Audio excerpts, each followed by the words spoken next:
soir, le mois de novembre est souvent un mois où il y a un peu de détresse psychologique. S'ajoute à ça tout ce qu'on vit depuis le mois de mars au niveau de la pandémie.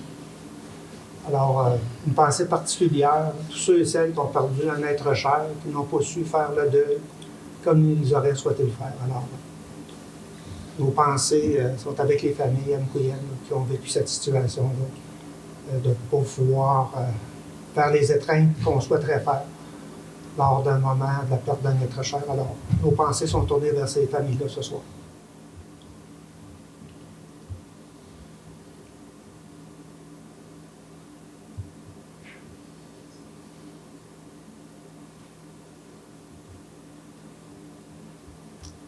Merci de m'avoir accompagné dans ce moment de silence.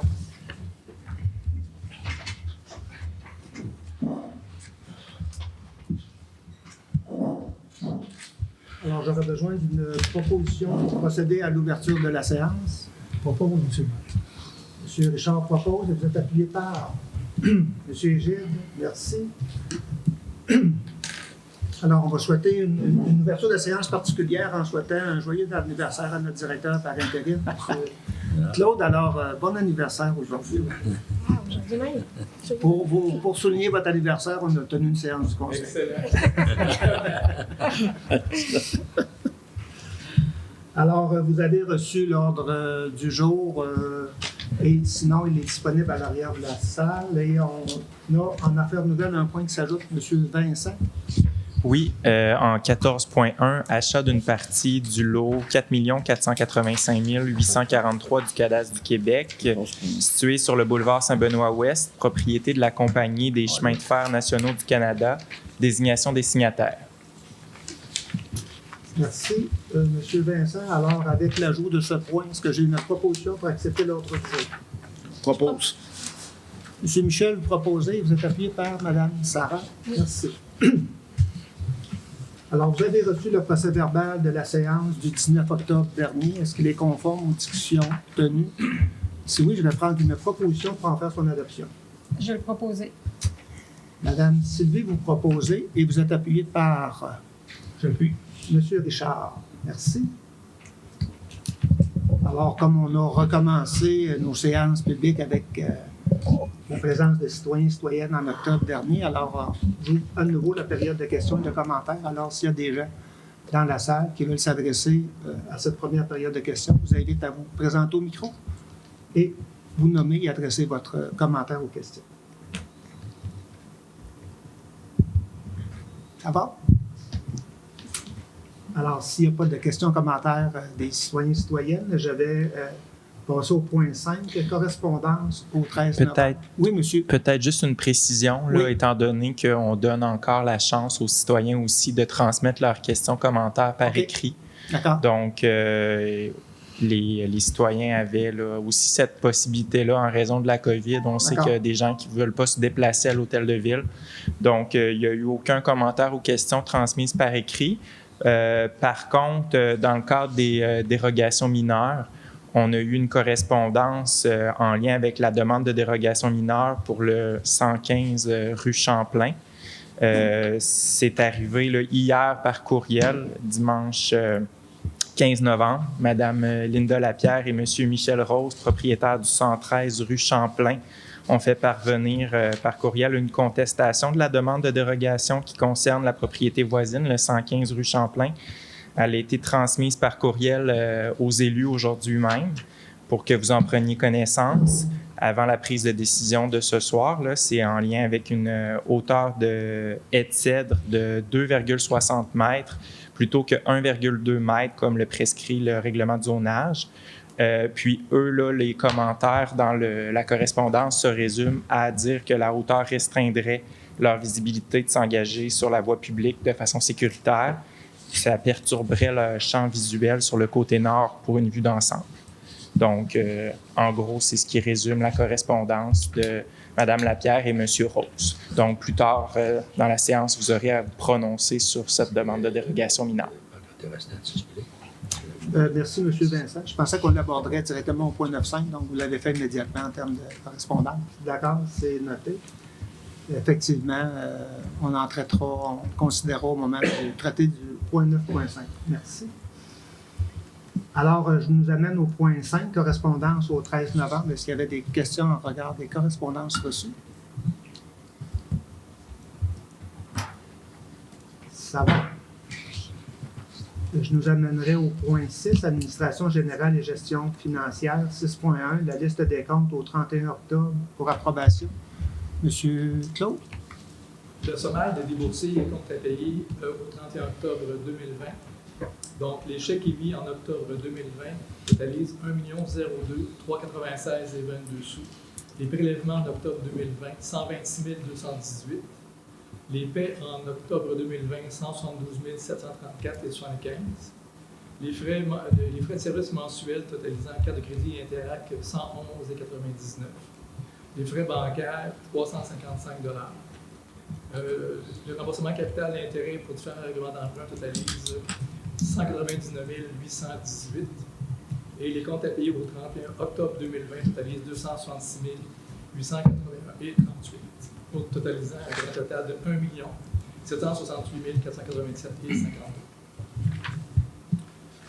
Merci, M. Claude.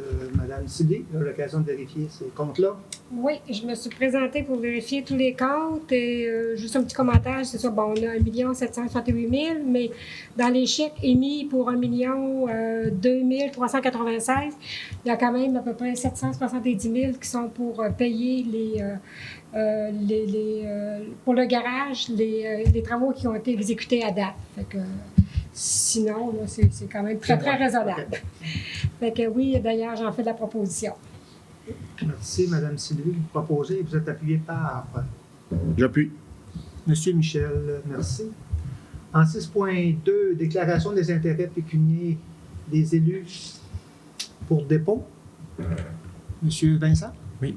En fait, là, c'est l'article 358 de la loi sur les élections et les référendums dans les municipalités qui prévoit que les membres du conseil municipal doivent déposer annuellement une déclaration mise à jour de leurs intérêts pécuniaires dans les 60 jours de l'anniversaire de la proclamation de leur élection. Donc, je confirme que j'ai reçu la déclaration d'intérêts pécuniaires de tous les membres élus au conseil municipal. Donc, le tout est conforme. Ça va pouvoir être transmis au ministère des Affaires municipales et de l'Habitation. Merci. Merci, M. Vincent. Au point 6.3, donc, les états comparatifs au 30 septembre 2020 pour dépôt. M. Claude? Oui, c'est pour dépôt. C'est pour dépôt. Et en 6.4, on a là aussi les états comparatifs, mais dans ce cas-ci, au 31 décembre, pour dépôt également. Pour dépôt également. Merci. En 6.5, non-refinancement des emprunts découlant des règlements d'emprunt numéro 603-04, 673-09, 674-09, 685-10, 738-13, 772-15. Donc, pour autorisation, M. Claude? Oui. La présente vise à vous informer du choix de la confirmation de rembourser de façon anticipée le financement qui était prévu ce soir, le refinancement numéro 4, en regard des règlements d'emprunt cités précédemment, tel que proposé par les élus lors de la rencontre de juin 2020. Donc, le service des finances vous recommande de ne pas refinancer le financement numéro 4 et de payer à même le fonds général la somme de 535 000 et confirmer à l'équipe du financement municipal, des affaires municipales, l'intention de procéder ainsi que pour le financement qui devait faire l'objet d'un refinancement à la séance du 16. Donc, c'est-à-dire qu'en résumé, c'est qu'on paye comptant un emprunt. Un emprunt, un remboursement anticipé. Au lieu de le refinancer. OK. Questions, commentaires des élus? Sinon, je vais prendre une proposition. Peut-être juste pour fin de précision, là, dans la résolution là, qui vous est proposée ce soir, là, c'est les soldes de ces emprunts-là arrivaient à échéance le 24 novembre 2020, puis le solde total s'élève à 631 000. Mais on va rembourser que 555. 630, oui. De 96 000 de différence, c'est une portion du gouvernement fédéral du gouvernement provincial. On ne peut pas le rembourser. On ne peut pas le rembourser. On règle que nos emprunts. Ils en font un jeu, effectivement. Monsieur Gilles, vous avez une question? Vous étiez en train de faire la proposition? Oui. Proposée par Monsieur Gilles et appuyée par J'appuie. Monsieur Richard. Merci. En 6.6, le règlement numéro 871-20 relatif à la délégation de certains pouvoirs au contrôle et au suivi budgétaire, à la gestion de la dette et à l'excédent de fonctionnement non affecté. Donc, pour adoption de règlement ce soir. Donc, un avis de motion avait été fait à la séance précédente et je pense qu'on a apporté quelques ajustements à ce règlement-là depuis la dernière séance. Voulez-vous nous en faire part de ces modifications-là, M. Vest? Oui, en fait, là, c'est concernant le règlement relatif à la délégation de certains pouvoirs au contrôle et au suivi budgétaire, à la gestion de la dette et à l'excédent de fonctionnement non affecté. Pour fin de rappel, je vais vous dire l'objet du règlement. Donc, le règlement, le principal objectif du règlement qui vous est proposé pour adoption ce soir a pour but d'établir les règles de contrôle et de suivi budgétaire applicables par les gestionnaires et les employés municipaux et de déléguer aux gestionnaires certains pouvoirs afin d'assurer une meilleure gestion de la ville et d'en améliorer l'efficacité administrative. À titre de gestionnaire de fonds publics, les membres du conseil municipal et les gestionnaires de la ville d'Amqui portent une attention particulière à la gestion financière de la ville. La mise en place de dispositions réglementaires sur la gestion de la dette s'inscrit dans cette pratique afin d'assurer le maintien de l'endettement à un niveau permettant à la fois de respecter la capacité de payer des contribuables et de maintenir la capacité de la ville à offrir des services de qualité à ses citoyens et ses citoyennes. Le règlement encadre les prises de décision en matière d'endettement. Une gestion préventive est préconisée et implique que la Ville prévoit des réserves suffisantes pour faire face aux situations exceptionnelles et imprévues ou en prévision de projets ou d'initiatives pour lesquels elle juge pertinent d'accumuler les sommes nécessaires à leur réalisation. Donc, c'est l'objectif principal du règlement.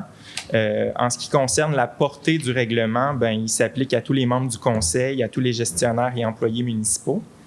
Puis, en ce qui concerne les modifications qui ont été faites entre le dépôt du projet de règlement et l'adoption ce soir, en fait, il y a à l'article 11 où on est venu modifier le terme gestionnaire par responsable de l'activité budgétaire en ce qui concerne la possibilité de faire des virements budgétaires entre un poste et un autre.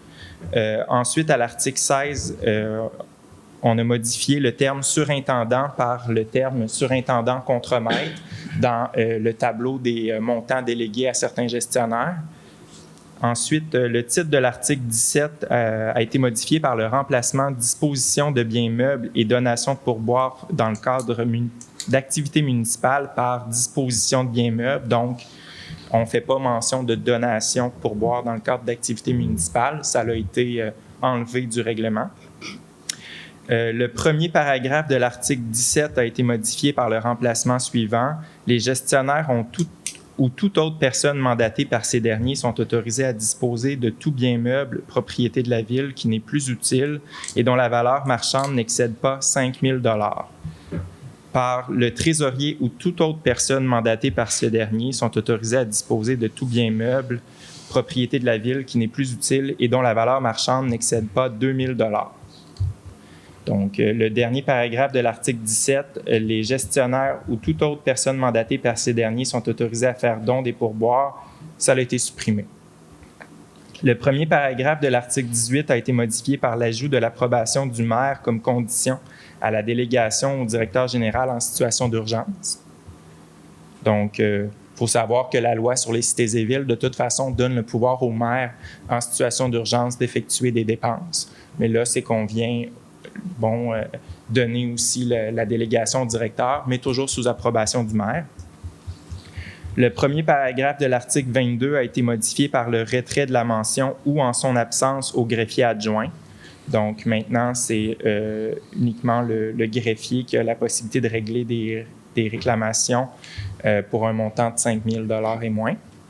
Et même chose au premier paragraphe de l'article 23, où est-ce qu'on a fait le même retrait de mention, c'est seulement le greffier et non plus le greffier adjoint qui a la possibilité de signer tout document qui ont pour effet de limiter le mandat ou la responsabilité professionnelle dans le cadre d'une opération ou transaction immobilière à laquelle la Ville est partie, affectant la chaîne de titres ou une servitude non déclarée. Donc, ça fait le tour des modifications. Il y en avait quand même quelques-unes, mais voilà. Donc, sinon, je peux peut-être là, vous lire un peu là, la proposition de résolution pour l'adoption. C'est vraiment en vertu du 2e alinéa de l'article 477 de la loi sur les cités et villes que le Conseil peut, même doit, adopter un règlement en matière de contrôle et de suivi budgétaire. En vertu de l'article 477.2 de la loi sur les cités et villes, le Conseil peut déléguer à tout fonctionnaire ou employé de la Ville le pouvoir d'autoriser des dépenses et de passer des contrats en conséquence au nom de la Ville. Considérant que la Ville souhaite réviser et alléger ses processus administratifs tout en assurant la mise en place de contrôles adéquats, comme on a mentionné précédemment, le projet de règlement a été déposé à la séance du 19 octobre et un avis de motion a été donné aussi lors de cette séance. Et je vous ai mentionné les modifications. En fait, pourquoi on présente ces modifications? C'est parce que c'est une obligation de la loi sur les cités et villes de le faire. Donc, voilà. Je vous recommande d'adopter ce règlement. Merci, M. Vincent. Mme Sylvie, vous en aviez fait l'avis de motion de la séance précédente. Alors, il laisserait commander ou faire la proposition à votre guise. Bien, j'en avais fait l'avis de motion et j'ai aussi participé aux discussions pour les amendements ou les changements qui ont été apportés. Fait que j'en suis tout à fait d'accord, puis j'en fais la proposition à ce moment-là ce soir. Donc, vous proposez, Mme Sylvie, avec les modifications, avec et vous êtes appuyé par... J'appuie. C'est Michel qui a participé également à l'exercice. Oui. Merci.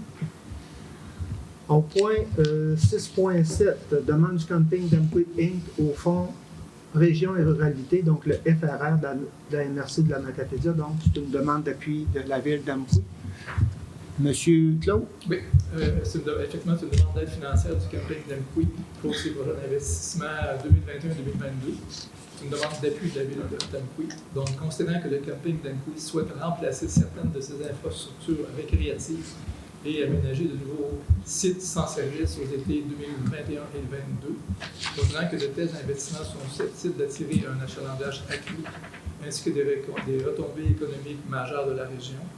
En conséquence, elle est proposée par et appuyée par d'appuyer le Camping d'Amqui dans le cadre du dépôt de demande d'aide financière au Fonds des régions et ruralités de la MRC de la Matapédia, au Fonds de l'aide au développement du milieu, des Jardins-Vallées de la Matapédia, à l'entente de partenariat régional en tourisme, de tourisme Gaspésie, au soutien financier loisirs actifs 2020-2021 de l'unité régionale de loisirs et de sport du Bas-Saint-Laurent, et de s'engager à supporter le Camping d'Amqui dans ses projets d'investissement à la hauteur de 29 000 $ répartis sur 2 ans. C'est la recommandation. Merci, M. Claude. Des questions, commentaires? Sinon, je prendrai une proposition. Je vais le proposer, M. le maire. J'avais un commentaire. Il y avait aussi possibilité de subvention pour l'accueil des services sanitaires. Est-ce que le camping, et au fait de ça, il pourrait en faire une demande au niveau du gouvernement, des subventions qui pourraient être accordées? Cette référence à DEC Canada. Oui, DEC Canada, oui, effectivement, oui. C'est un prêt. Dans ce cas-ci, c'est des projets d'acquisition pour des jeux, des remplacements de jeux. C'est plus des éléments liés. Et, on parle de projets plus majeurs. Tu fais référence au bloc sanitaire et à l'accueil. C'est un projet que le conseil d'administration du camping va travailler au cours de l'hiver, mais pour effectivement aller chercher des projets plus majeurs. Là, on va parler de plusieurs centaines de milliers de dollars. Oui, je comprends. Mais... Mais dans ce cas-ci, là, c'est vraiment d'aller chercher, je pense que sur 2 ans, les intentions du conseil d'administration du camping, on parle de projets d'à peu près 200 000, là, mais davantage pour des remplacements de jeux, l'achat d'équipements nautiques, etc. Je vais en faire la proposition. Proposé, M. Normand, et vous êtes appuyé par... Je vais l'appuyer. Mme Sarah? Oui. Merci. En 6.8, demande de diffusion Mordicus Inc. au Fonds de Région et Ruralité, la MRC de la Matapédia, appuyé de la Ville d'Amqui. Monsieur... Oui, en fait, là, c'est une résolution d'appui pour Diffusion Mordicus dans sa demande d'aide financière au Fonds Région et Ruralité, principalement là, leur projet parascolaire c'est en lien avec la création de différents ateliers culturels qui s'adressent à une clientèle d'âge scolaire. Donc, ça va autant des garderies que du collégial. Puis, c'est de diversifier, en fait, l'éventail des ateliers qui sont proposés, là, que ce soit là, des activités parascolaires ou même au collégial durant les heures de classe. Donc, c'est un beau projet là, à appuyer.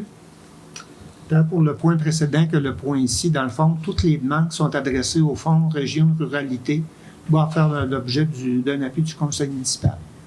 Dans le cas du point précédent, il y avait également une demande d'appui financier de l'ordre de 29 000 sur 2 ans pour la Ville, mais dans ce cas-ci, c'est uniquement un appui pour pouvoir déposer au Fonds Région Ruralité, donc un projet qui est sous la gouverne de Diffusion Mordicus Incorpore. Madame Sylvie, vous siégez. C'est un très beau projet qui nous a été présenté au conseil d'administration, puis c'est très, très intéressant et je crois qu'on se doit justement de l'appuyer, puis ça va être bon pour nos jeunes à part de ça. Fait que j'en fais la proposition. Vous en faites la proposition, vous êtes appuyé par Mme Sarah? Oui, effectivement. D'accord. Je me suis tourné vers vous pensant que vous seriez là en appui. Oui. Alors, on sera au point 6.9, donc la campagne novembre 2020, donc appui de la ville d'Amqui. C'est Michel. Oui. Vous savez même de constater que nous portons tous à la table du conseil aujourd'hui le nœud papillon. Symbole donc de ce novembre. Il y a Sarah José qui a opté pour les cheveux. J'ai pensé faire pareil, mais finalement j'ai changé d'idée. J'ai décidé de le porter à l'endroit habituel du... Alors, plus sérieusement, attendu qu'annuellement, 4600 Québécois recevront un diagnostic de cancer de la prostate et qu'environ 890 mourront de cette maladie. Attendu que 12 Québécois par jour recevront un diagnostic du cancer de la prostate. Attendu que Procure est le seul organisme de bienfaisance au Québec entièrement consacré à la lutte contre le cancer de la prostate par la recherche, la sensibilisation, l'information et le soutien, et que les fonds amassés sont réinvestis exclusivement au Québec. Attendu l'importance de sensibiliser la population d'Amqui au dépistage du cancer de la prostate. Attendu que la campagne de financement novembre de Procure offre l'occasion de porter le nœud papillon pendant tout le mois de novembre et plus particulièrement la journée du 19 novembre. En conséquence, il est résolu à l'unanimité que le conseil municipal d'Amqui déclare le 19 novembre comme la journée d'Amqui de la sensibilisation au cancer de la prostate novembre. Merci, M. Michel. Donc, on peut dire aussi que les nœuds ont été de fabrication artisanale.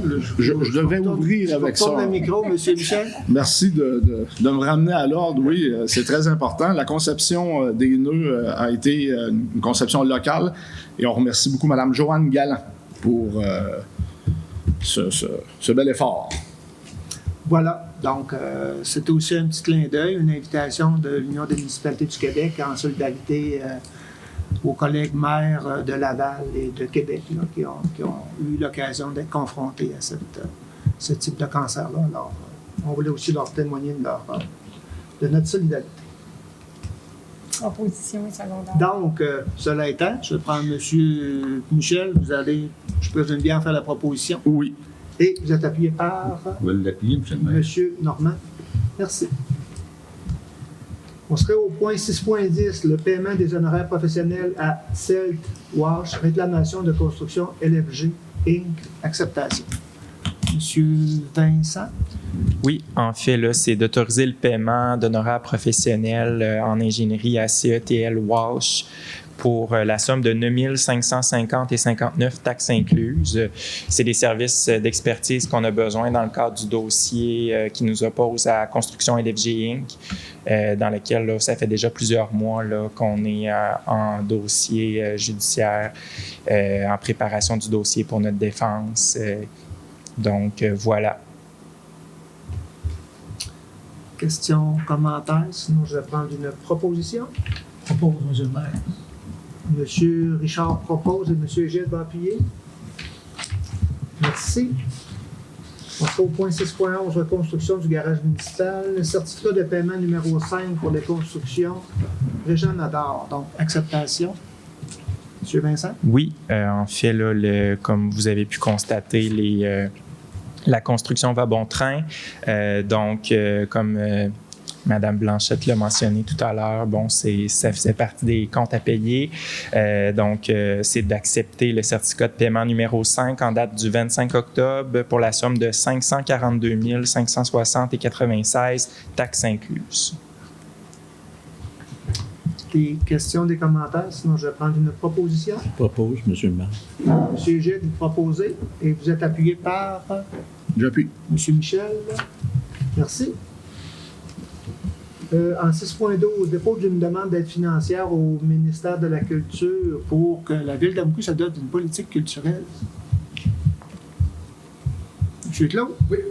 Considérant que selon le cadre de référence, les ententes de développement culturel constituent une occasion pour le ministère de la Culture et des Communications et les municipalités locales d'arrimer leurs actions en culture et en communication et ont pour objet de soutenir le développement et la vitalité culturelle des territoires dans le cadre d'une entente coopérative et souple au profit des citoyennes et citoyens, et ça dans une perspective de développement durable. Considérant que l'entente de développement culturel est une outil adapté aux réalités et aux besoins que les municipalités sont à même de cerner et constitue un levier de développement et de consolidation d'actions culturelles auxquelles les partenaires de divers horizons sont invités à contribuer. Considérant qu'il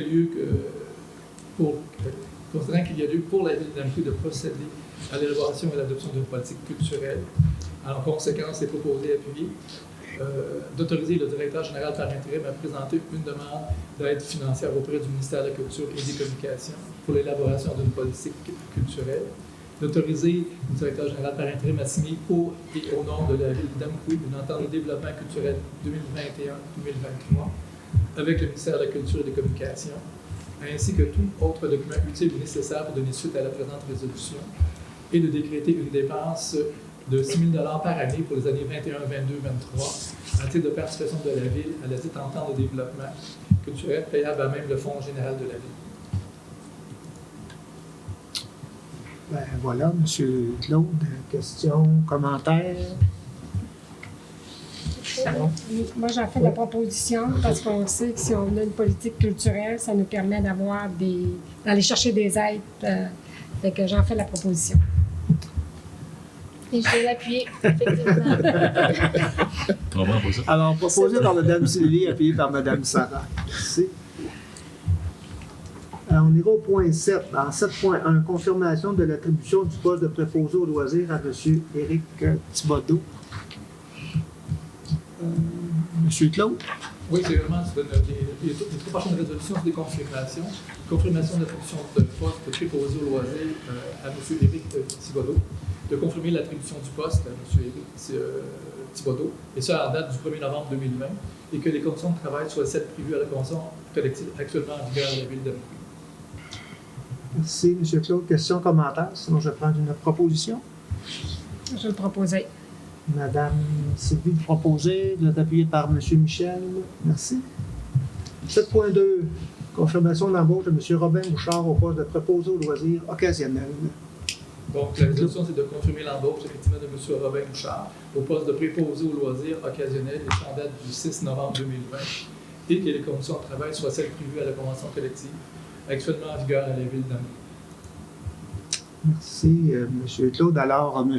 Bouchard est avec nous ce soir. C'est lui qui a accueilli les citoyens et les citoyennes dans le cadre de la pandémie. On s'assure d'avoir la signature des registres et que les gens respectent les mesures de distanciation. Alors, on a l'occasion de vous saluer au fond de la salle, M. Bouchard, et bienvenue à la Ville d'Amqui.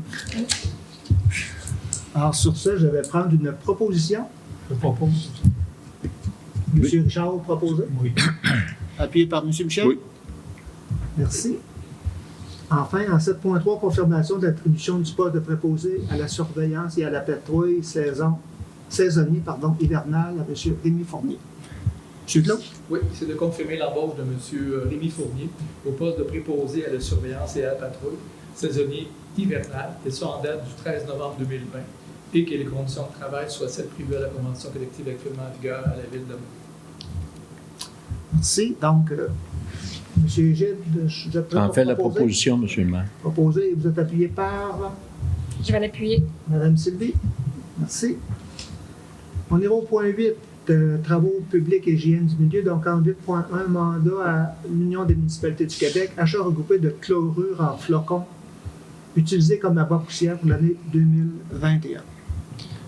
Oui, en fait, là, la Ville d'Amqui a reçu une proposition de l'Union des municipalités du Québec, l'UMQ, pour préparer en son nom et au nom de plusieurs autres municipalités au Québec intéressées un document d'appel d'offres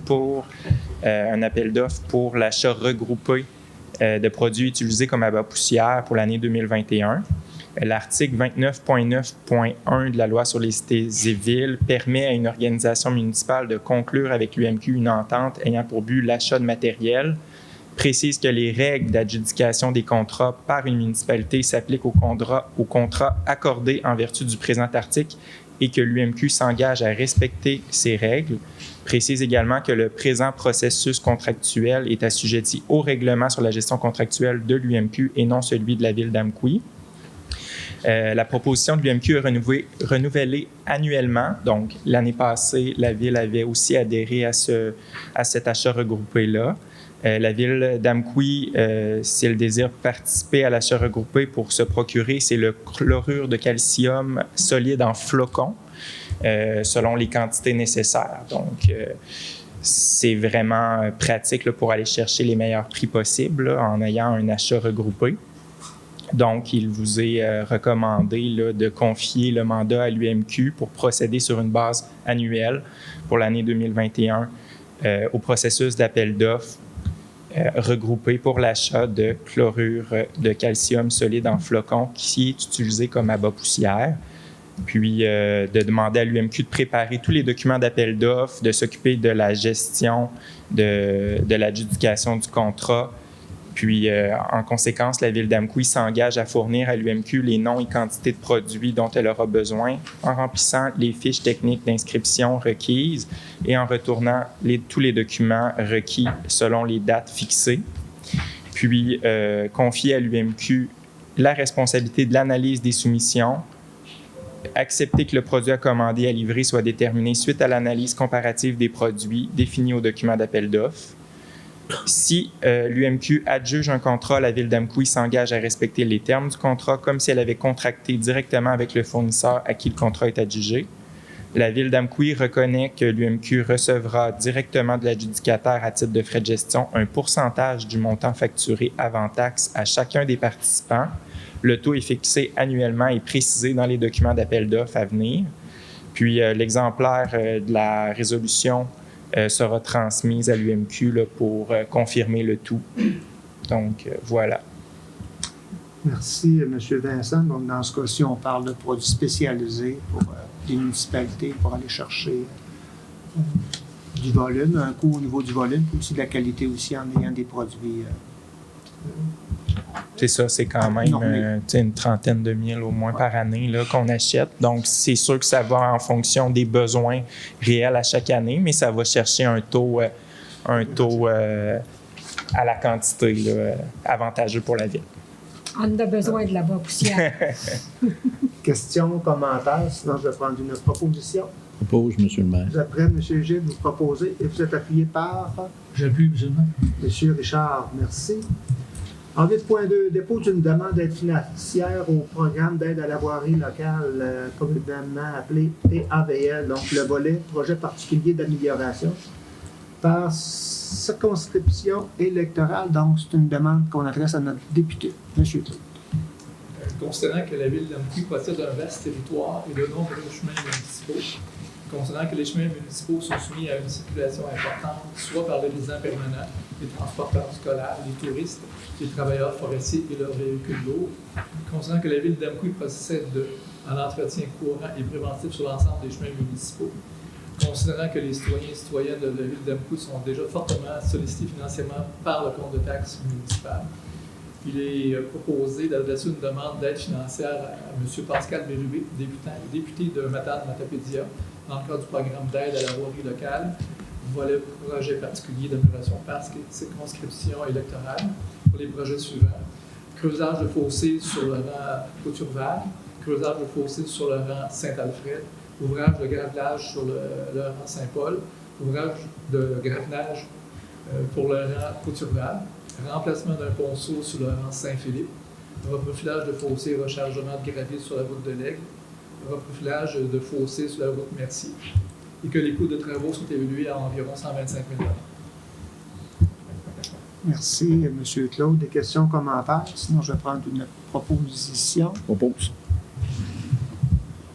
Proposée par M. Michel, appuyée par M. Gilles. Merci.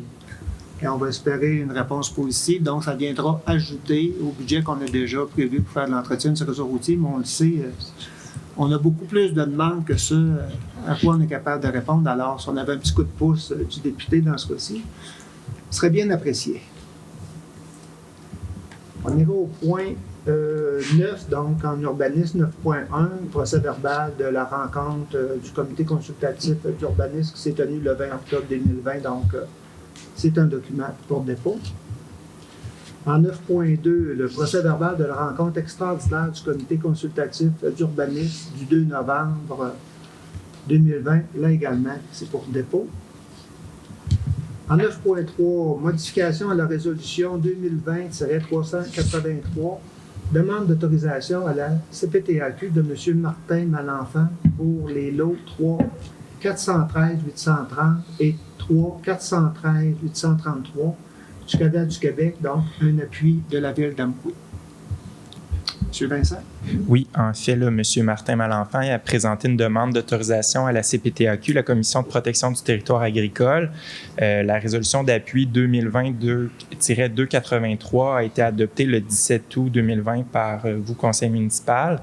Lors de l'analyse du dossier par la CPTAQ, la Commission a constaté que la demande visait également l'utilisation à des fins autres que l'agriculture du lot 3 413 833 du cadastre du Québec, qui appartient aussi à M. Malenfant. La superficie totale visée par le projet est donc de 1,19 hectares et non plus 4,95 hectares. Là, le projet, c'est la construction d'un chemin privé qui pourrait permettre la construction de 6 résidences. Donc, il est nécessaire de modifier la résolution 2020-283 afin d'ajouter le lot 3 413 833 et d'envoyer le tout là, à la commission, à la CPTAQ là, pour finaliser l'analyse. Donc, il vous est donc recommandé là, d'adopter cette modification-là. Questions, commentaires. Donc, c'est une demande à la CPTAQ. Questions, commentaires. Sinon, je vais prendre une proposition. Monsieur Normand? Monsieur Normand, vous proposez de papier par Mme Sylvie. C'est ce que je sens comprendre de votre regard. Oui. D'accord. 9.4, demande de dérogation mineure pour le lot 6 383 320 du cadastre du Québec, situé au 14 rue industrielle. Considérant que la demande est conforme à l'article 2.1 du règlement sur les dérogations mineures, numéro 616-05, considérant que le 1er octobre 2020, M. Benoît Fournier a déposé la demande de déro numéro 2020-0597 concernant la propriété située au 14 rue industrielle, le lot 6 383 320 du cadastre du Québec. Considérant que la demande vise à réduire le nombre de cases de stationnement exigé par le règlement de zonage 613-05 dans le cadre du projet de construction d'un entrepôt pour l'entreprise Aquazone. Considérant l'article 10.3.9 du règlement de zonage, prévoit qu'un minimum de 10 cases de stationnement est requis pour l'usage, commerce, 14 services de transport et d'entreposage. Considérant que 3 cases de stationnement seraient aménagées pour l'entrepôt de l'entreprise Aquazone, étant donné le peu de chalandage. Considérant que le comité consultatif d'urbanisme a émis une recommandation favorable lors de la rencontre tenue le 20 octobre 2020. Proposé d'autoriser la réduction du nombre de cases de stationnement dans le cadre du projet de construction d'un entrepôt pour l'entreprise Aquazone. Merci, M. Claude. M. Vincent, est-ce que c'est à ce moment-ci que je demande s'il y a des gens dans la salle? Donc, avant qu'on prenne une décision? Alors, Oui, c'est ça. On avait comme un peu perdu cette habitude-là avec la COVID puis les séances Zoom, mais oui, effectivement. alors, à chaque fois, avant de prendre une décision, une fois que la présentation a été faite, s'il y a des gens dans la salle qui veulent intervenir en regard de cette demande de dérogation mineure, vous êtes invité à le faire maintenant. S'il n'y a personne qui se déplace au micro, on va prendre pour acquis qu'on n'a pas eu d'intervention particulière en regard de cette demande-là. Alors, je vais m'adresser à vous, Mme Sarah, qui siégeait au CCU. Oui. Ben, qu'est-ce que je pourrais en dire? C'est que normalement, notre problème, c'est qu'on n'a pas assez de stationnement, mais là, dans ce cas-ci, c'est le contraire. On a trop de stationnement pour qu'on devrait aménager, donc c'est assez simple d'accepter la demande. Est-ce que vous allez jusqu'en faire la proposition? Oui, effectivement, je vais en faire la proposition. Donc, vous faites la proposition et vous êtes appuyé par? J'appuie. M. Richard, merci. En 9.5, demande de dérogation mineure pour le lot 366-154 du Québec, situé au 115 rue Champlain. M. Claude. En fait, je vais y aller. Je vais prendre le relais. Vous mêlez, là? On s'échange ça. D'accord. Considérant que la demande est conforme à l'article 2.1 du règlement sur les dérogations mineures, considérant que le 30 septembre 2020, Mme France Théberge a déposé la demande de dérogation mineure 2020-0591 concernant la propriété située au 115 rue Champlain, le lot 3 166 154 du cadastre du Québec, considérant que la requérante désire obtenir l'autorisation de conserver une haie de cèdre qui excède la hauteur permise par la réglementation de zonage, considérant que l'article 9.5.2 du règlement stipule que la hauteur permise en cours avant pour une haie ne doit pas excéder 1,2 m, alors que la haie existante sur la propriété visée est d'une hauteur d'environ 2,6 m. Le comité consultatif d'urbanisme a émis une recommandation défavorable lors de la rencontre tenue le 20 octobre 2020. Je vous ai mentionné aussi là, tout à l'heure qu'on a eu une correspondance de la propriété voisine qui s'oppose. Par contre, ce qu'on peut en dire, ce qui a été discuté avec l'administration municipale, c'est qu'on estime que la hauteur d'environ 2,6 mètres ne causerait pas préjudice à des tiers et donc la vision ne serait pas entravée là, par les propriétaires du 113 Champlain. Là. Il y a même eu là, une visite de l'inspecteur municipal qui s'est rendu sur les lieux, a vu, puis a constaté qu'il n'y avait pas d'obstruction à la vision là, pour les voisins. Donc, voilà, là, ça prendrait là, une proposition de votre part pour déterminer si vous allez de l'avant ou non avec cette demande de dérogation mineure-là.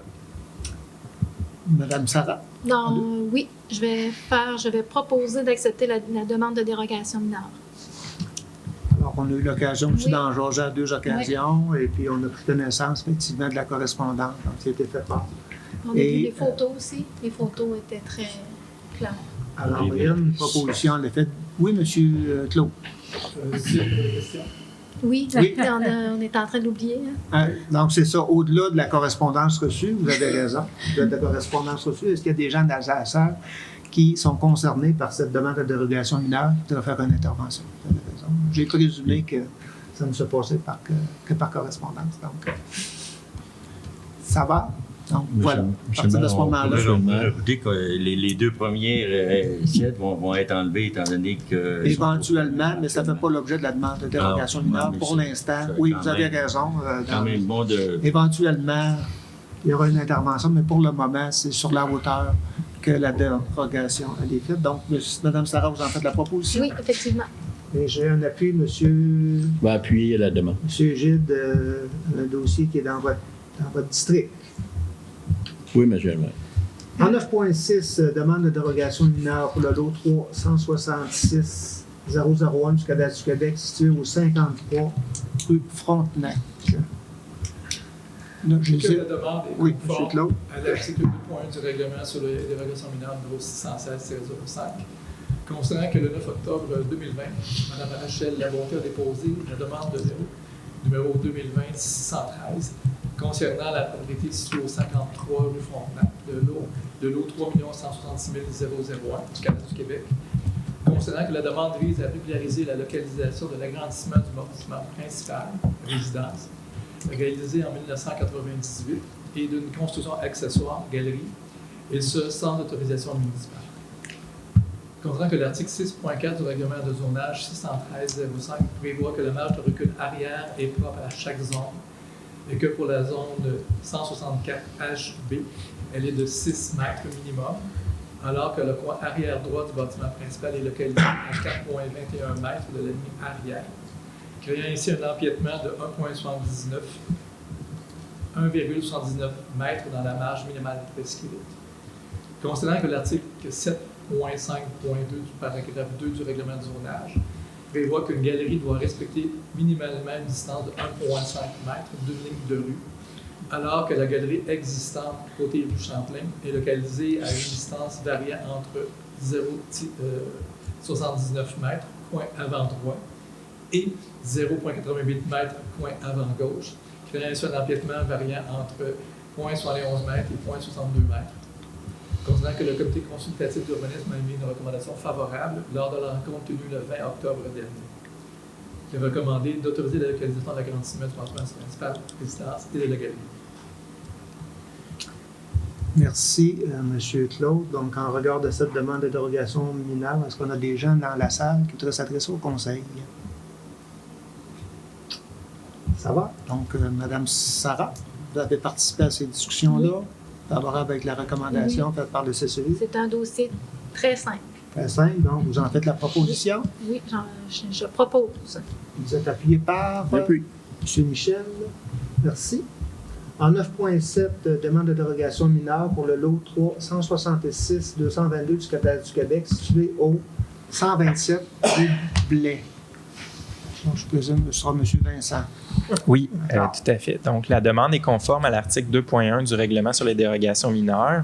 Le 6 octobre 2020, Mme Josée Leclerc a déposé la demande 2020-0592 concernant la propriété située au 127 rue Blais, le lot 3 166 222 du Canada du Québec. La requérante désire obtenir l'autorisation de conserver une piscine qui ne respecte pas les normes de localisation prescrites par le règlement de zonage. L'article 7.5.7 du règlement stipule qu'une piscine doit respecter une marge de recul arrière et latérale de 2 mètres, alors que la piscine est localisée à environ 1,77 mètres de la limite arrière, donc un empiètement de 0,23 mètres à l'intérieur de la marge de recul. Le comité consultatif d'urbanisme a émis une recommandation favorable lors de la rencontre tenue le 20 octobre 2020. Donc, ça prendrait là, une recommandation, là, une proposition là, suivant. Oui. C'est M. Vincent. Alors, est-ce qu'on a des gens dans la salle qui voudraient intervenir? Interpeller le conseil en regard de cette demande de dérogation mineure. Si ce n'est pas le cas, Mme Sarah, vous avez participé aux délibérations? Oui. Favorable avec la recommandation? Oui. Je vais Avec la appuyer. proposition? Alors, proposé par Mme Sarah et appuyé par M. Richard. Merci. Tout en mentionnant, M. le maire, que Mme Josée Leclerc n'a aucun lien de parenté avec toi. Bon. C'est fait. Pour éliminer tout doute. C'est fait. Voilà. Mais dans le plus beau secteur. En 9.8, projet assujetti au règlement sur les PIIA numéro 617-05, donc pour le lot 365-810 du Canada du Québec, situé au 15 rue du Pont, donc un projet d'affichage. M. Claude? Oui, considérant que le 1er octobre 2020, M. Régent Langlois a déposé la demande de permis 2020-601 concernant la propriété située au 15 rue du Pont, de lot 3 165 810 du Canada du Québec. Concernant que la demande vise à remplacer 5 enseignes appliquées existantes sur le bâtiment principal. Concernant que le bâtiment est situé dans un secteur d'intérêt historique, culturel ou esthétique et que le projet est assujetti au règlement sur les PIIA numéro 617-05. Considérant que l'objectif du règlement est de susciter une harmonisation de l'affichage avec le caractère ancien et commercial. Concernant les critères analysés pour le projet du demandeur sont que la localisation soit appropriée, que le modèle soit compatible avec son support, et avec l'architecture du bâtiment, que le nombre ne crée pas une surcharge, 2 à 3 affiches maximum, que la superficie de l'enseigne soit proportionnelle à la dimension de la rue, à la vitesse de circulation et à la hauteur des bâtiments, et que les matériaux utilisés soient de bonne qualité, nobles et traditionnels, que les couleurs soient sobres et neutres, que l'éclairage soit minimal et préférablement projeté par l'extérieur, et que le message soit simple et lisible, que le design rappelle une forme d'expression traditionnelle tout en étant originale et contemporaine, et que le style d'affiche présente une personnalisation propre aux produits ou aux services annoncés, tout en s'harmonisant avec le style des enseignes voisines de la rue. Considérant que la demande respecte les objectifs et critères prévus aux articles 3.1.8.1 et 3.1.8.2 du règlement sur les PIA, considérant que le comité consultatif a émis une recommandation favorable le 20 octobre dernier, à la condition que l'enseigne proposée sur fond blanc conserve un fond translucide comme l'enseigne existante. Donc, il est recommandé d'autoriser le remplacement de 5 enseignes appliquées sur leur bâtiment principal, à condition que l'enseigne proposée sur fond blanc conserve un fond translucide comme l'enseigne existante. C'est la case populaire. Oui, c'est la caisse populaire. Merci. Populaire, ça se dit plus, c'est Desjardins maintenant. Non, c'est Desjardins. Les gens continuent à dire populaire, je sais pas. Comme la commission des cartes. Oui, c'est vrai. Merci, M. Claude. Encore une fois, est-ce qu'on a des gens dans la salle qui auraient des commentaires ou voudraient interpeller le conseil en regard de cette demande de dérogation mineure? Si ce n'est pas le cas, Mme Sarah, vous avez participé à cette discussion-là. Vous êtes favorable avec la recommandation du CCP? Oui, toujours. Vous en faites la proposition? Oui. Et vous êtes appuyé par Je vais l'appuyer. Mme Sylvie. Merci. On sera au point 9.9, projet assujetti au règlement sur le PIA numéro 617-05 pour le lot 365-803 du Codage du Québec, situé au 59 à 61 rue du Port. Donc, un projet d'affichage d'une enseigne appliquée. Oui. Monsieur Vincent. Oui, le 12 août 2020, Mme Marielle Harvey a déposé la demande de permis 2020-0458 concernant la propriété située au 59 à 61 rue du Pont, le lot 3 165 803 du Codage du Québec. Le comité a recommandé de ne pas autoriser l'installation de l'enseigne proposée lors de la réunion du 18 août 2020. Et la requérante a déposé un nouveau projet d'affichage le 15 octobre dernier. La demande vise à installer une enseigne appliquée en cours avant. Le bâtiment est situé dans un secteur d'intérêt historique, culturel ou esthétique et le projet est assujetti au règlement sur les PIA numéro 617-05. L'objectif du règlement est de susciter une harmonisation de l'affichage avec le caractère ancien commercial. La demande respecte les objectifs et critères prévus aux articles 3.1.8.1 et 3.1.8.2 du règlement sur les PIA. Le comité consultatif d'urbanisme a émis une recommandation favorable le 20 octobre dernier. Donc, suivant là, le nouveau projet là, d'affichage, on aurait besoin là, d'une proposition là, pour autoriser l'installation d'une enseigne. D'accord. Dans le cas des projets assujettis au PIA, est-ce qu'on a besoin... c'est différent de... Oui. Non, c'est vraiment différent. Là. Les PIA, c'est vraiment en regard des critères établis dans le règlement versus les dérogations mineures. Ben, on a des avis publics, puis on consulte la population là, à s'exprimer sur ces dérogations mineures-là. Là. On le fait quand même? On fait pas de... On consulte pas les gens. Là, donc, j'ai posé la question tout à l'heure, mais dans le cadre du PIA, on n'a pas à le faire. C'est vraiment dans le cadre des dérogations mineures. Ouais.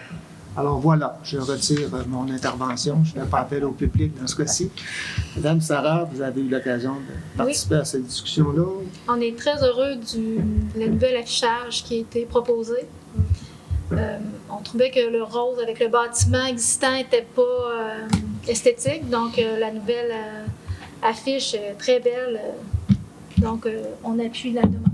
Vous en faites la proposition, vous êtes appuyé par M. Michel Aloubeau. Merci. Donc, en 9.10, toujours, oui, c'est ça. Projet assujetti au règlement sur le PIA pour le même numéro de lot au Cadastre du Québec, sur au même endroit. Effectivement. Donc, dans ce cas-ci, c'est un projet de rénovation de la façade du bâtiment principal. C'est bien ça, M. Claude? Oui, oui, effectivement. Considérant que le 8 octobre dernier, M. Joël Paradis a déposé la demande de permis 2020 617 concernant la propriété située au 59 à 61 rue du Pont de l'eau 3 165 803 du carré du Québec. Concernant que la demande vise à installer 2 fenêtres sur le mur avant du bâtiment principal. Concernant que le bâtiment est situé dans un secteur d'intérêt historique, culturel ou esthétique et que le projet est assujetti au règlement sur les PIA, numéro 61705. Concernant que l'objectif du règlement est de préserver les composantes architecturales attribuant une authenticité de style au bâtiment et contribuant au caractère propre du milieu. Concernant que les critères analysés pour le projet sont le type, la position, la forme, la dimension, la symétrie, le rythme et le matériau des portes et fenêtres, et que ceux-ci sont d'apparence similaire à ceux d'origine, à ceux existants ou à ceux des bâtiments voisins et conserver leurs caractéristiques d'origine, ou à ceux des bâtiments types. Considérant que le remplacement de la ou des composantes n'a pas pour effet d'altérer la composition générale du bâtiment, de supprimer un élément intrinsèque au style architectural du bâtiment, ou encore de rompre avec l'uniformité d'une même composante. Par exemple, de ne plus avoir le même type de fenêtre pour toutes les fenêtres. Considérant que la demande respecte les objectifs et critères prévus au règlement. Considérant que le conseil d'urbanisme a émis une recommandation favorable le 20 octobre dernier, à condition que le cadrage des fenêtres situées à l'étage soit recouvert d'un revêtement noir, afin d'obtenir une certaine uniformité sur toute la façade. En conséquence, il est proposé d'autoriser le remplacement de 2 fenêtres à battant noir sur la façade du bâtiment principal. Le cadrage des fenêtres situées à l'étage soit recouvert d'un revêtement noir afin d'obtenir une uniformité sur toute la façade. Merci, M. Claude. Mme Sarah, elle participe aux discussions. Oui. Ça continue dans l'esthétique du bâtiment. Dans le fond, on a accepté la demande. C'était conforme. C'est sûr qu'on aimerait que le blanc, le cadrage soit noir comme le reste. Là. Ça, je pense que ça va venir, j'imagine. Oui, c'est ça, je me dis. Donc, je fais la proposition. Vous en faites la proposition? Oui. L'appui, M. le maire. Appuyé par M. Gilles. Je comprends qu'on a M. Paradis dans la salle, alors merci d'investir pour la rénovation, donner un peu d'attrait à la rue du Pont. Alors, on vous félicite et on vous en remercie. Excusez-moi, dans le fond, Oui. je voulais juste être certain, là, à des fins là, de résolution, c'est une condition. Dans le fond, l'autorisation est donnée. C'est une recommandation pour le cadrage? Oui, on ne peut pas exiger. On recommande. OK. C'est pas une condition, là, une recommandation. Oui. Parfait. Ça va être noté comme ça. Exact. D'abord, M. Vincent? Oui. 9.11, projet assujetti au règlement sur les PIA, le lot 365-525 du Cadastre du Québec, situé au 61 rue d'Allier. Donc, un projet de rénovation de façade du bâtiment principal là, également. Monsieur Vincent. Oui. Considérant que le 8 septembre 2020, M. Jacques Dupéry a déposé la demande de permis 2020-0512 concernant la propriété située au 61 rue des Biens, le lot 3 165 525 du Cadastre du Québec. Considérant que la demande vise à obtenir les autorisations nécessaires afin de remplacer une porte et des fenêtres de la façade du bâtiment principal, considérant que le 22 septembre 2020, la demande a été présentée au comité consultatif d'urbanisme et qu'il a été recommandé que les fenêtres de l'ensemble de la façade soient remplacées au lieu de seulement remplacer celles du rez-de-chaussée et que des photographies ou autres documents soient présentés pour avoir un visuel du modèle de la porte et des fenêtres afin que la demande soit à nouveau présentée au comité. Considérant que le bâtiment est situé dans un secteur d'intérêt historique, culturel ou esthétique et que le projet est assujetti au règlement sur les PIA, considérant que l'objectif du règlement est de préserver les composantes architecturales attribuant une authenticité de style au bâtiment et contribuant au caractère propre du milieu, considérant que les critères analysés pour le projet du demandeur sont le type, la position, la forme, la dimension, la symétrie, le rythme et le matériau des portes et fenêtres, et que ceux-ci sont d'apparence similaire à ceux d'origine, à ceux existants, à ceux des bâtiments voisins ayant conservé leurs caractéristiques d'origine ou à ceux des bâtiments types, considérant que le remplacement de la ou des composantes n'a pas pour effet d'altérer la composition générale du bâtiment, de supprimer un élément intrinsèque au style architectural du bâtiment ou encore de rompre avec l'uniformité d'une même composante, par exemple, ne plus avoir le même type de fenêtre pour toutes les fenêtres, considérant que la demande respecte les objectifs et critères prévus au règlement sur les PIA, considérant que le comité consultatif d'urbanisme a émis une recommandation favorable le 20 octobre dernier. Donc, il est recommandé d'autoriser le remplacement d'une porte et des fenêtres de la façade du bâtiment principal. Merci, M. Vincent. Mme Sarah, participez aux discussions. Favorable à la recommandation. Oui, oui, oui. Vous en faites la proposition. Oui, je le propose. Vous êtes appuyé par Un but, monsieur. M. Richard. Merci. 9.12, demande d'exemption de cases de stationnement pour les lots 365 477 et 366 627 A du Cadastre du Québec, situé au 78 rue des Forges. M. Claude. Considérant que la demande est conforme à l'article 10.3.11 du règlement de zonage, considérant que la demande concerne la propriété située au 78 rue des Forges, lot 3 165 477 et 3 166 627 A du Cadastre du Québec, considérant que l'arrêt 40 désire modifier l'usage du bâtiment et ajouter un salon d'esthétique, considérant que la propriété détient seulement 3/4 de stationnement, considérant que l'article 10.3.9 du règlement du zonage 613-05 prévoit qu'une case de stationnement par 40 mètres carrés de superficie de plancher est exigée pour l'usage existant et le futur salon d'esthétique, donc un total de 4 cases de stationnement est requis. Considérant que l'article 10.3.6 du règlement du zonage stipule que l'aire de stationnement comprenant 4 cases et plus doit être pavée, lignée et entourée d'une bordure, alors que la superficie du terrain ne permet pas d'aménager une aire de stationnement conforme à la réglementation. Considérant que le CCE a émis une recommandation favorable le 20 octobre dernier, en conséquence, il est recommandé d'autoriser l'exemption de fournir de maintenir une carte de stationnement pour la prairie du 78 rue des Forges. Donc, la requérante versera une contribution annuelle de 30 $ dans le fonds de stationnement de la municipalité pour la carte de stationnement hors lieu requise par le règlement qui ne sera pas aménagé. Merci, M. Claude. Là aussi, Mme Sarah, commentaire.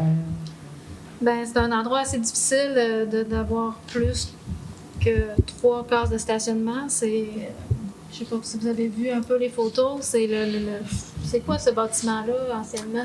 Ben, c'est l'ancien Roger Véraud. Robert Véraud. Robert Véraud. OK. Donc, C'était par la suite Aide-Maison. Les plus dernières années, c'était Aide-Maison. Maintenant, c'est le coin des artisans. C'est Mme Galland. C'est elle qui a produit nos nus de papillons. Ça s'est confectionné au 78 des Forges. donc c'est sûr qu'on accepte la demande. Vous en faites la proposition, Oui, Mme effectivement. Sarah? Vous êtes appuyé par M. Normand. Merci. On sera au point 10, développement économique durable. Donc, en 10.1, développement industriel dans le secteur du Rang-Saint-Paul, achat des lots 6 266 574 et 6 266 579 du Cadastre du Québec. Donc, désignation des signataires. Oui, en fait, là, considérant que la ville d'Amqui souhaite procéder à la création d'une nouvelle zone industrielle dans le rang Saint-Paul, considérant que la ville d'Amqui doit acquérir des terrains afin de réaliser la zone industrielle, considérant que Conciergerie d'Amqui Inc. et M. Vincent Vanet offrent de vendre leur terrain à la ville d'Amqui, considérant que cette acquisition permettra d'offrir de nouveaux terrains aux entreprises désirant s'établir à Amqui. Donc, il est proposé d'accepter l'offre de vente de Conciergerie d'Amqui Inc. datée du 6 novembre 2020 pour le lot 6 266 574 du Cadastre du Québec pour un montant de 100 000 $ plus taxes, aux conditions et modalités y étant énoncées, d'accepter l'offre de vente de M. Vincent Vanet datée du 10 novembre 2020 pour le lot 6 266 579 du Cadastre du Québec pour un montant de 100 000 $ aux conditions et modalités y étant énoncées. Tous les frais relatifs à ces acquisitions soient à la charge de la ville d'Amqui, d'autoriser le maire ou le maire suppléant en son absence, et le greffier ou la greffière adjointe en son absence à signer l'acceptation de ces offres et les actes de vente pour et au nom de la ville. M. le maire, si vous me permettez, j'aimerais... il y avait un lien de parenté avec la conciergerie, fait que vous devriez signifier que je n'ai pas participé aux discussions. Effectivement, M. Boulian, vous avez retiré au moment où ces discussions-là ont eu lieu en privé. Et peut-être préciser en complément aussi que la valeur de ces transactions-là sont conformes aux valeurs qu'on a actuellement dans les types de transactions. On regarde ce qui s'est passé sur le marché. On a également demandé à un évaluateur externe là, de nous évaluer la valeur de ces terrains-là pour nous aider à évaluer la valeur de la transaction. Et on est à l'intérieur là, des évaluations proposées par M. Claude Dion. Oui, c'est ça. En fait, on se doit d'acquérir à des valeurs justes. Donc, c'est conforme aux évaluations qu'on a au dossier. D'accord. Cela étant, est-ce que j'ai d'autres commentaires? M. Boulian a exprimé le fait qu'il n'avait pas participé aux discussions. Sinon, autre commentaire? Sinon, je vais prendre une proposition. Je vais pas me lever, M. Gilles. En fait, la proposition, M. le maire. Et vous êtes appuyé par M. Richard. Merci. On se rend à 10.2. Développement résidentiel dans la rue Lambert. L'achat des lots 365-151, 365-153, 365-154. Je continue. 365-179, 365-180, 365-181 et 365-183 du Cadastre du Québec. Désignation de signataires. Donc, c'est le bout de la rue Lambert. Oui, allez-y, Michel. Considérant que la Ville d'Amqui souhaite procéder à l'acquisition de terrains dans le but de créer une réserve foncière pour des projets de développement futurs, considérant qu'une grille conforme doit être introduite au bout de la rue Lambert, considérant que l'un des terrains acquis est déjà desservi par les réseaux municipaux, considérant qu'il est possible de prolonger les réseaux pour un éventuellement développement résidentiel. Il est recommandé d'accepter l'offre de vente de M. Régent André datée du 10 novembre dernier pour l'acquisition des lots 3 165 151, 151, 153, 154, 179, 180 et 181 du Cadastre du Québec pour un montant de 21 000 aux conditions et modalités énoncées, et d'accepter l'offre de service informatique de l'Est datée du 10 novembre 2020 pour le lot 3 165 183 du Cadastre du Québec pour un montant de 17 000 plus les taxes applicables, que tous les frais relatifs à ces acquisitions soient à la charge de la Ville d'Amqui, d'autoriser le maire ou le maire suppléant en son absence, le greffier ou la greffière adjointe en son absence, à signer l'acceptation de ces offres et les actes de vente au et au nom de la Ville. Merci, M. Claude. Vous avez dit l'offre de service, j'imagine bien, c'est l'offre de vente, là. Oui. Voilà. Cela étant, est-ce que j'ai des questions, des commentaires en regard de cette transaction-là? Sinon, je vais prendre une proposition. Je propose le maire. M. Normand, vous proposez, vous êtes appuyé par M. Michel. Merci. Toujours en développement économique en 10.3, développement résidentiel du plateau fabrique, achat des lots 6 405 080 et 6 405 081 du Cadastre du Québec, donc désignation des signataires. M. Vincent.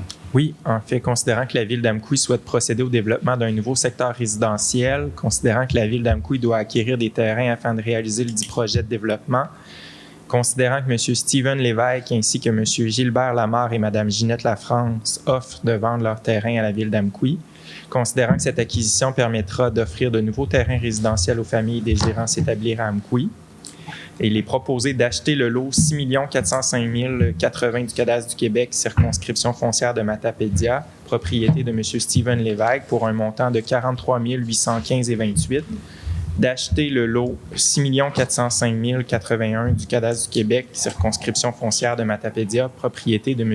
Gilbert Lamarre et Mme Ginette Lafrance, pour un montant de 602 $, que tous les frais relatifs à ces acquisitions soient à la charge de la Ville d'Amqui, d'autoriser le maire ou le maire suppléant en son absence et le greffier ou la greffière adjointe en son absence à signer les actes de vente pour et au nom de la Ville. Je veux aussi mentionner là, que c'est conséquemment à des formulaires d'engagement qui avaient été préalablement autorisés par le Conseil concernant là, tous les terrains là, dans le secteur du plateau fabrique. on avait fixé un taux, vous aviez fixé un taux à 2,15 du mètre carré. Donc, c'est conformément à cette résolution-là que ces promesses d'achat-là ont été signées. Donc, c'est le début. On part de la rue du Port, mais le plan d'aménagement, il est disponible depuis 2 ans. Certainement depuis 1 an, on a travaillé en collaboration avec le service d'aménagement de la MRC pour se donner des occasions de développer la fabrique en un projet résidentiel. Donc, on commence à faire l'acquisition de terrain, mais dans une approche où on va acquérir des terrains de plusieurs citoyens pour refaire les tracés de rue puis avoir des terrains un peu plus grands, donc redimensionner tout ça. Donc, ça, c'est le premier volet. Puis, vous avez vu précédemment aussi, on a fait l'acquisition dans le rang Saint-Paul. Bien, là aussi, c'est dans le cadre d'un plan d'aménagement d'un secteur commercial. Donc, on donne suite là, à des plans de développement résidentiel et commercial qu'on a adoptés au cours de la dernière année. Pour la suite, bien, il fallait faire l'acquisition de terre. Donc, vous l'avez bien mentionné, le prix est déjà défini. Donc, les gens qui possèdent des terrains vont être invités à les vendre, à les céder à la ville pour qu'on puisse développer ce secteur-là à un tarif qui est déjà connu. Questions, commentaires? Sinon, je prendrai la proposition. Vous proposez, M. le maire. M. Normand, vous proposez, vous êtes appuyé par? J'appuie. M. Richard. Merci. On ira au point 11. 11.1, contrat gré à gré, travaux de peinture à la salle communautaire pour adjudication. M. Tlon? Oui, il est recommandé d'accepter l'ordre de construction Équerre Inc. pour des travaux de plâtrage et de peinture de la salle communautaire, ainsi que quelques réparations pour un montant de 26 406,31 sous plus les taxes. D'autoriser le trésorier à procéder au virement budgétaire de 13 109 provenant du poste budgétaire prévu pour la réfection de la toiture de la bibliothèque Madeleine Gagnon pour pouvoir la dite dépense. D'autoriser le maire ou le maire suppléant en son absence et le greffier ou la greffière adjointe en son absence de signer le contrat de gré à gré à intervenir entre la ville et Construction Équerre Inc. Merci, M. Claude. Et pour le bénéfice, évidemment, on a vu les photos. La salle communautaire, on était dû pour un rafraîchissement. On avait une problématique au niveau des plaintes de chauffage en bas de mur. On a changé le système de chauffage maintenant. On va donner un peu de renouveau. On était dû là, pour rafraîchir notre salle. Alors, voilà. Donc, est-ce que j'ai une proposition pour donner? Pardon, Mme Sylvie, vous proposez, vous êtes appuyée par... Je vais l'appuyer. Mme Sarah, merci. En 11.2, contrat gré à gré, travaux dans les sentiers du parc Théodore Gagné, adjudication. Oui, en fait, c'est pour accepter l'offre de la firme Les Aménagements Nordiques Inc. pour la réalisation de travaux de mise à niveau des sentiers au parc Théodore Gagné pour un montant maximal de 46 000 taxes incluses, et d'autoriser le maire et le greffier à signer le contrat intervenu avec Les Aménagements Nordiques Inc. en date du 5 novembre dernier pour et au nom de la ville d'Amqui. Donc. Voilà. Merci, M. Vincent. Puis, on va essayer de... Il y a neigé aujourd'hui, là, mais je pense qu'il y a déjà une volonté de réaliser peut-être dès que possible un certain nombre de travaux. C'est déjà commencé. Ben, en fait, là, c'est ça. Là, c'est pour confirmer l'octroi du contrat de gré à gré ce soir en séance parce que, bon, on vous avait consulté il y a de cela quelques temps pour réaliser à temps là, avant l'hiver les travaux. Puis l'entreprise est venue la semaine dernière là, pour réaliser les travaux, le plus possible de travaux au parc. Donc, ça a été fait sous la supervision du directeur des loisirs. Avec la belle température, c'est comme s'il avait fait ça l'été. Oui, c'est ça. Ça a comme bien tombé la semaine passée. On a eu comme un redout. Là. Alors, vous avez le goût d'aller voir les travaux qui ont été réalisés du côté.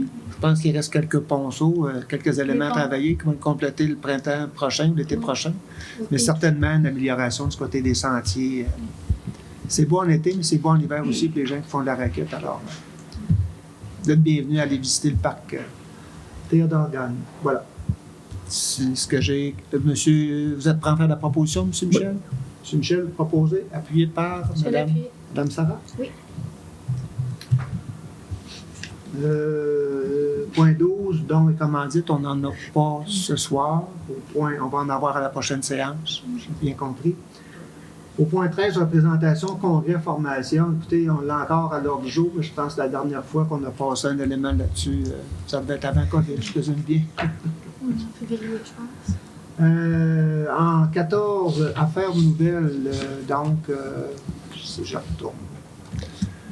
Achat 14.1, achat d'une partie du lot 4-485-843 du Canada du Québec, situé sur le boulevard Saint-Benoît-Ouest.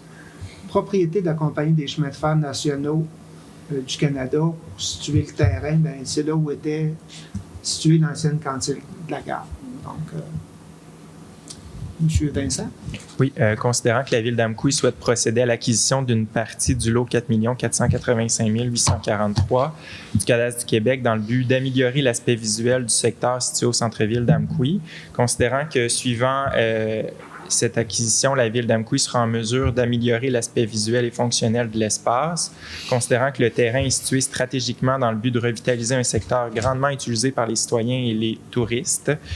En conséquence, il est recommandé d'acheter une partie du lot 4 485 583 en fonction du plan annexé à la promesse d'achat à intervenir avec la Compagnie des chemins de fer nationaux du Canada pour un montant de 25 000 plus taxes, d'autoriser le maire ou le maire suppléant en son absence et le greffier ou la greffière adjointe en son absence à signer la promesse d'achat et l'acte de vente notarié pour et au nom de la Ville aux conditions et modalités mentionnées dans la promesse. Merci, M. Vincent. Donc, c'est une entente qui s'est conclue au cours des derniers jours. C'est la raison pour laquelle elle est en affaires nouvelles. On voulait quand même la passer en résolution ce soir. Ça fait un certain temps qu'on travaille avec le CN, la compagnie chemin de fer, c'est le CN. Et puis, on est bien heureux de cette conclusion-là pour être propriétaire de cette bande de terrain-là. Je pense que ça va nous permettre d'aménager des espaces et d'améliorer l'état des lieux. Voilà. Est-ce que j'ai des questions, commentaires? Sinon, je vais prendre une proposition. Je propose, c'est bon. M. Richard, vous proposez par M. Normand. Merci. Alors, on en serait à la deuxième période de questions et commentaires des citoyennes et citoyens. Alors, si on a des gens dans la salle qui veulent interpeller le conseil, je vous invite à le faire maintenant. Déplacez au micro et vous nommer et faire l'objet de votre intervention.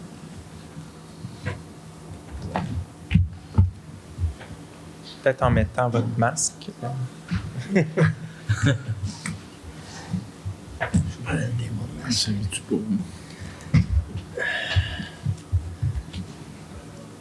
C'est un peu compliqué, mais une fois que vous serez au micro, vous pourrez l'enlever, madame. Bonsoir à tous. Dans Bonsoir. le fond, je me présente, je suis Martine Michaud, je suis avec Ève. En fait, on fait suite à la demande pour asphalter la dernière partie de la rue du Ruisseau qui a été mise le mois passé. En fait, ce qu'on veut, c'est vraiment, c'est parce que ça fait comme 10 ans que le nouveau développement y a été fait. Il y a eu des maisons qui se sont bâties. Encore cette année, il y en a plus de, il y en a 6 environ. Et là, notre partie est pas asphaltée, c'est gravelé. Puis on sait très bien que ce que ça peut représenter, ce que ça représente, en fait, on est incommodé par la poussière, malgré qu'il y a de la bas-poussière qui est déposée. Et aussi, il y a des coûts qui sont engendrés à chaque année il y a des voyages de gravier qui sont déposés. La bas-poussière, ça représente des coûts. Et à peu près, il y a 0,2 km à asphalter, à paver. Fait qu'on on représente en fait les citoyens de la rue du Ruisseau. Je sais qu'il y a une politique là, sur les critères de pavage, là. Mais on aimerait savoir au niveau du système de pointage, comment ça fonctionne, puis si on a de l'espoir que ce soit gravelé un jour, parce que ça fait quand même 10 ans qu'il n'y a pas eu d'amélioration au niveau de la rue. Puis de plus en plus, étant donné qu'il y a eu une nouvelle construction, il y a quand même beaucoup de maisons, il y a beaucoup d'achalandage, puis c'est incommodant pour nous.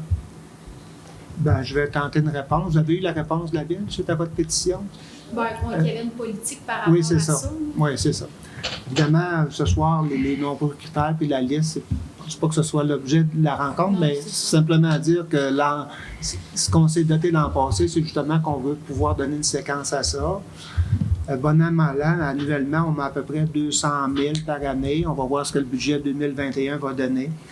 Vous avez vu qu'on adressait une demande du côté du député pour nous aider. L'entretien de réseau routier à la ville d'Amqui, c'est 110 km. Des secteurs comme le vôtre, il y en a quelques-uns du côté d'Amqui, des enjeux de maisons avec des bonnes valeurs qui se sont construites et qu'ils souhaiteraient également qu'on puisse intervenir au niveau de l'asphaltage. Donc, la réponse que vous avez reçue par la poste, un peu celle qu'on va vous adresser ce soir aussi, on s'est doté d'une politique, on espère être capable de majorer ces sommes-là au niveau de l'entretien routier, on en est conscient. Si on voulait tout réaliser, c'est plusieurs millions de dollars. Et quand on fait des travaux comme ça, évidemment, on les réalise sans aide gouvernementale. On a des projets intéressants, heureusement, Saint-Guillaume, un certain nombre sur lesquels on peut compter sur une contribution du gouvernement qui nous permet de faire des travaux de quelques millions de dollars. Mais en regard de votre demande, bien, comme je vous dis, il y a quelques secteurs comme ça qu'on voudrait majorer, mais évidemment, avec les coûts d'asphalte, quand on a réussi à faire 3 ou 4 tronçons par année, mais on va voir ce que le budget 2021 va nous donner. Mais voilà. Donc, si je peux me permettre oui. aussi, c'est sûr qu'en 2018, la rue Jules Abriand a été pavée. Oui. Puis c'était sensiblement aussi les mêmes distances. Puis il y avait une seule maison. Sûrement qu'il y avait des arguments pourquoi vous l'avez fait. Mais c'est sûr que, considérant qu'on est plusieurs maisons, oui. En tout cas, on souhaite bien gros que le pavage soit fait. Oui. Avant 2044, peut-être. Vous êtes dans un secteur, je dirais, en dehors du périmètre urbain. C'est sûr que la rue du Ruisseau, il y a quand même une bonne portion qui a été asphaltée il y a quelques années. Vous avez fait référence à Jules Abriand. Moi, ce que je vous dis, c'est que la politique qu'on s'est donnée, c'est de tenter d'être le plus objectif possible dans la façon dont on va réaliser les travaux d'asphaltage sur l'ensemble du territoire. Alors, parfait. Merci. Voilà. Merci, Mme Michaud, de vous être déplacée. Est-ce qu'il y a autre questions, commentaires des citoyennes et citoyens dans la salle? Ça va? Alors, on sera au point de période de questions et de commentaires des citoyennes et citoyens. Alors, est-ce que j'ai des gens qui voudraient interpeller nos citoyens en cette fin de séance? Je vais vous laisser. Tu parles des élus? Oui. Tu parles des élus, tu dis les citoyens, citoyennes. Je m'excuse, j'ai fait un repeat une répétition du point 15. Je suis au point 16, pardon. Donc, période de commentaires des élus, je m'excuse. Alors, est-ce qu'il y a des gens qui veulent s'adresser à... Moi, M. le maire, je vais me lâcher. Allez-y, M. Richard. Le first, le premier. Alors, du 15 au 21 novembre, on est dans la période, c'est la grande semaine des tout-petits. Le petit carré de tissu qu'on porte, nous aussi, là, tous les conseillers, conseillères et M. le maire, démontre notre appui aux tout-petits, soit les enfants de 0 à 5 ans, afin de démontrer leur importance dans notre collectivité. Au Québec, il y a 530 000 tout-petits de 0 à 5 ans. Alors, je pense qu'ils ont une certaine puissance, malgré qu'ils ne sont pas vieux, ne sont pas gros, ne sont pas 0 à 5 ans. Les tout-petits sont l'avenir de notre société. Ils sont aussi notre présent. Alors, c'est la semaine des tout-petits, c'est à la grandeur du Québec. Alors, la ville d'Amqui s'implique souvent et beaucoup au niveau des jeunes de tout âge, pas juste des 0-5 ans. On parle, par exemple, pour les 0-5 ans, on a le module, un nouveau module pour les 0-5 ans au parc Pierre et Maurice Gagné. On a aussi un projet pour garderie qui est à Bresse. Alors, il y a beaucoup d'activités à l'intérieur de notre municipalité, notre ville. Alors, bravo, maman, vos papas. Ils ont des jeunes enfants. Alors, à la ville d'Amqui, on les accueille les bras ouverts. Alors, c'était mon petit message concernant cette semaine. Si quelqu'un qui veut rajouter, on dit gaiement. Peut-être à mon tour, moi, inviter les gens à égayer les maisons, égayer l'intérieur, l'extérieur pour la période de Noël en installant des décorations de Noël. On le sait qu'on ne peut pas fêter beaucoup. L'Halloween, c'était très, très restreint. Noël, on ne pourra pas recevoir... moi, j'avais un party de famille, on était à 70-80. On n'aura pas cette année. Fait qu'on peut juste faire des petites rencontres. Fait que qu'est-ce que je vous inviterais, c'est faire des décorations quand même pour égayer le cœur. Et j'invite les gens à se promener aussi dans les rues de la ville, faire une petite marche à pied pour aller voir les décorations. Et les gens qui ne restent pas dans le périmètre urbain, de venir prendre une marche pour voir les décorations. Puis ceux qui restent dans le périmètre urbain, de sortir faire un petit tour de machine pour aller voir les décorations qu'il va y avoir aussi à l'extérieur. Fait que qu'on s'en fasse cette année un défi de mettre de la couleur, de se mettre de la joie dans le cœur, puis dans les yeux, qu'on puisse voir ça. Fait que c'est ce que j'aimerais que les gens, là, qu'on se donne la peine cette année. Même moi, j'en ai fait plus déjà à date là, que les dernières années. Ça fait que j'invite les gens à faire des décorations de Noël. Merci, M. Richard. Merci, Mme Sylvie. D'autres élus qui voudraient intervenir? Oui, M. Normand? Oui, si vous me permettez, je vais profiter de l'occasion pour parler d'achat local, parler de la Chambre de commerce, ce que la Chambre de commerce a lancé pour justement favoriser l'achat local. Puis, au nom de la Ville, je suis fier que la Ville d'Amqui est fière de soutenir cette campagne d'achat local pour un montant de 3 000 $. On le sait déjà, nous devrons fêter différemment cette année. Les entreprises matapédiennes ont déjà adapté leurs pratiques commerciales. Quincaillerie, boutiques de sport, de vêtements, de services de soins spécialisés, restauration sur place ou pour apporter, hébergement, même pour accueillir la visite autrement. Bref, tout le monde est prêt à répondre à vos besoins. L'achat local, c'est soutenir votre chambre de commerce et ses membres pour l'achat de chèques cadeaux. La Chambre de commerce a 1000 chèques cadeaux. Si on achète un, la Chambre de commerce vous en remet un. Donc, si on fait un achat, les cartes cadeaux, je devrais commencer par ça, sont au prix de 25 $, et de 10 $. Fait que si on achète une carte cadeau de 25, la Chambre de commerce vous en remet un qui va faire 2 chèques cadeaux de 25 $. Et on peut doubler cette offre. Donc, si on achète pour 50, la Chambre de commerce va nous en donner 2. C'est limité à 2 pour donner la chance à plus de monde possible de s'en procurer. Nous avons là une occasion unique de soutenir nos femmes et nos hommes d'affaires. Si nous avons une communauté vivante et attractive, c'est en grande partie grâce à ces femmes et hommes d'affaires. Je souhaite que cette occasion devienne une bonne habitude à garder pour le futur. Merci.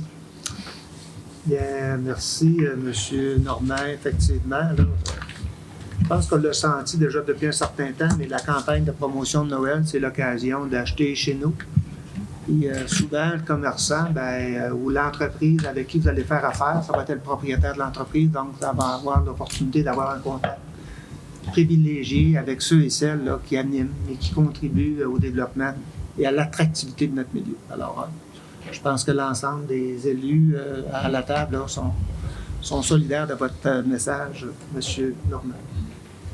Est-ce qu'on avait d'autres personnes qui voulaient intervenir au niveau de cette séance? Ça va?